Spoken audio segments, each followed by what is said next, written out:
Mas a gente sempre começa com uma pergunta que é até clichê, mas é interessante pra gente entender. Porque cada um tem um encontro com o esporte de um jeito diferente, né? E eu queria saber como que foi o seu encontro com o esporte, com esse mundo das artes marciais. Foi desde pequeno, dentro de casa? Como foi isso pra você na sua vida?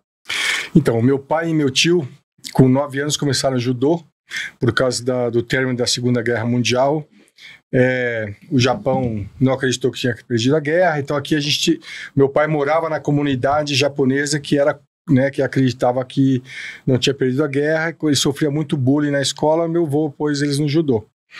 Então eles acabaram dentro do começo do judô no Brasil. E aí eles foram muito importantes porque todos os cursos de arbitragem, as federações, meu pai como é advogado, ele fez todo o estatuto da Federação Paulista de Judô, até que era a maior federação do Brasil, e eles foram para 5 Olimpíadas como árbitro. Então eu comecei no judô com 3 anos de idade, meu pai tinha 14 academias quando eu nasci. Nossa! Então, a gente nasceu no tatame, eu convivi nos campeonatos, competia toda semana aqui no judô. E na época ainda era ninguém podia lutar jiu-jitsu, porque os Gracies eram só do Rio de Janeiro, o judô tinha a cultura, né, de não briga, e o jiu-jitsu era só briga. Então a gente não podia nem tocar no jiu-jitsu. Mas o meu começo foi no judô com 3, 4 anos de idade. E como é que foi pra você, pra sua vida, essa filosofia do judô? Porque além de uma arte marcial, é uma filosofia de vida. A gente estava até comentando aqui nos bastidores, né?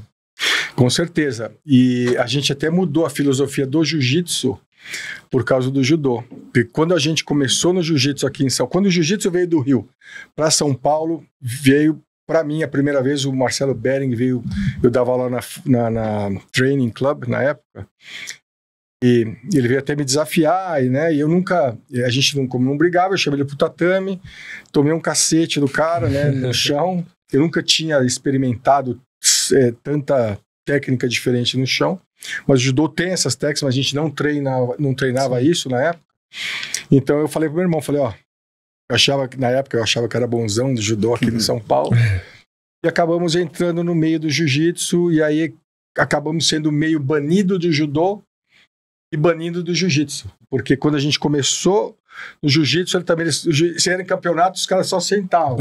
E a gente já no judô, já derrubava, já era 2 pontos, ficava enrolando ali e ganhava as lutas, né? Sim. Então a gente começou essa guerra cultural para inserir a disciplina do judô com a efetividade do jiu-jitsu.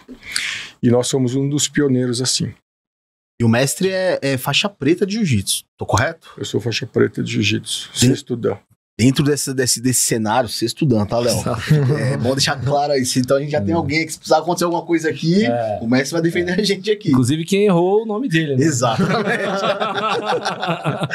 E eu queria entender também, dentro dessa área, teve algum contato ali com o esporte, com o strike, com essa luta em pé nessa época também? Tive, porque meu pai, como era dono de academia, tinha o karatê Shotokan. Eu fiz Shotokan, Sumo. Meu pai foi diretor do estádio de beisebol aqui do Retiro, então tinha Sumo na época.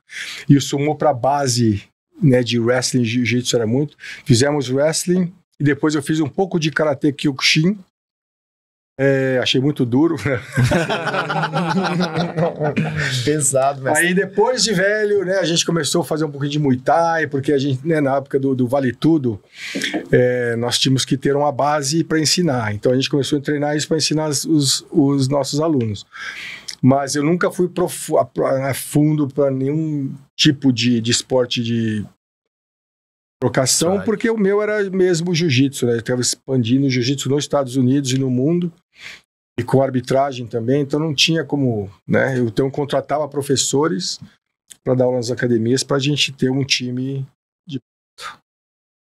E dentro desse cenário, como que foi avançando aí, né? Você passou por essas etapas, ganhou alguns campeonatos, né?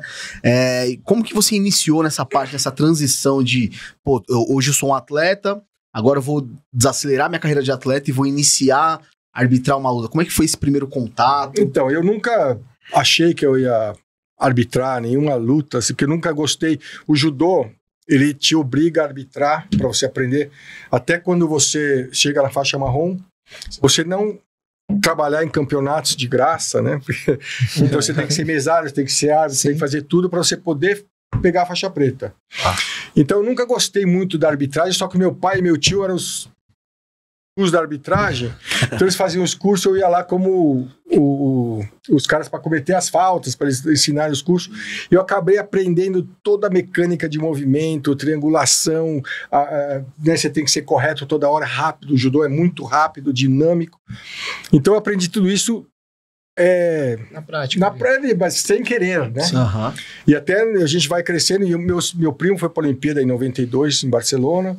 Meu irmão classificou para ir também, por causa de política não foi. Mas eu nunca fui esse cara de competir até... Eu sempre quis ir para a Olimpíada, né? Também que a gente cresce no meio da competição. Meu pai e meu tio sempre instigou a gente a competir. Então, às vezes ia para casa lá, tinha 3, meu primo, eu e meu irmão, e 2 chocolates só. E jogava quem pegar. Se vira aí. E como eu tenho 3 anos de diferença dos meus irmãos, meu primo, eu sempre batia neles, que era maior, né? Mas chegou com 16, 17 anos, os caras passaram demais, porque eu queria trabalhar. Eu trabalho desde os 14. Eu sempre quis ser independente. Então, meu irmão, meu primo, depois de um tempo, me arregaçavam de porrada. Mas eu sempre fui o cara de negócio. Aí fui para os Estados Unidos... em 88, e quando o UFC saiu em 93 lá, eu falei, é a minha chance. Abri a primeira academia, e foi lá, né, ninguém conhecia o jiu-jitsu ainda, foi um tempo, né, hoje nós vamos fazer aí 30 anos de academia, então foi uma jornada, né? Sim. Mas hoje ela é sólida, nunca mais acaba, então já o meu nome vai... perpetuar por muito tempo ainda, né? E nesse momento aí... Meu sobrinho agora, né? Desculpa, meu sobrinho já tá, meu filho também. Então, assim, a família... Tá iniciando... Meu sobrinho é o 2º do mundo já. Legal. De faixa roxa, né? 18 anos. E aí o seu filho também... O meu filho tava no futebol até o ano passado, aí jogou lá no Mojimirim, Palmeiras, Corinthians, mas não sei, né? E agora voltou pro jiu-jitsu e tá no Muay Thai. Quantos anos tem ele? Tem 17. 17. Tá numa já competiu agora na primeira vez, depois de ter parado no Paulista, aí perdeu, mas... Tá no caminho. Agora vai.